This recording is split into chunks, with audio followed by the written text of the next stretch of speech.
Cyber অপরাধ এবং mafia চক্রের দৌরাত্ম্যে অতিষ্ঠ ইতালিবাসী। সম্প্রতি বিষয়টি নজরে নিয়েছে দেশটির সরকার। অপরাধ প্রমাণিত হলে সাজা হতে পারে 6 থেকে 23 বছর পর্যন্ত কারাদণ্ড।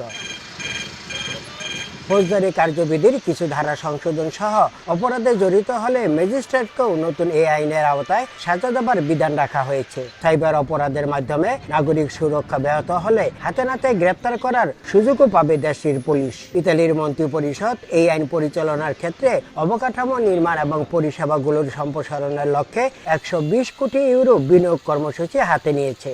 আর এ প্রকল্পে প্রায় 1100 নতুন কর্মসংস্থান সৃষ্টির সম্ভাবনা রয়েছে।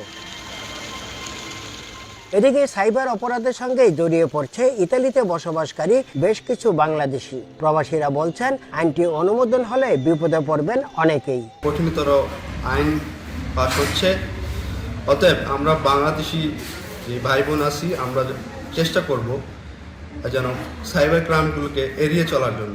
আমরা চেষ্টা করব এখান থেকে যেন আমরা বিরত থাকি, কারণ আমাদের একটা বাংলাদেশি ভাবমূর্তি যেন সবার কাছে উজ্জ্বল থাকে।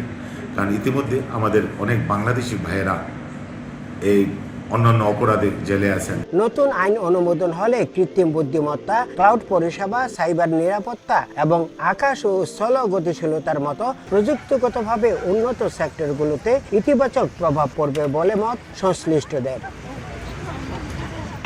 ইতালির রোম থেকে হাসান মাহমুদ, সময় সংবাদ।